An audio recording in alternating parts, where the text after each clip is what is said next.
শক্তি চট্টোপাধ্যায়ের একটা ছোট্ট কবিতা পড়ছি, এটা অপর্ণারও খুব ফেভারিট।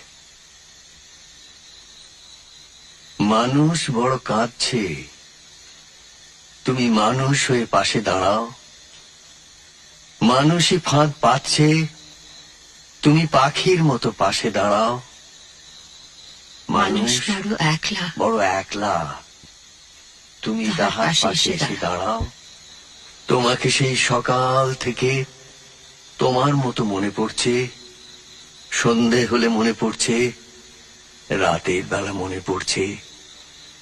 মানুষ বড় একলা, তুমি তাহার পাশে এসে দাঁড়াও। এসে দাঁড়াও, ভেসে দাঁড়াও এবং ভালোবেসে দাঁড়াও। মানুষ বড় কাঁদছে।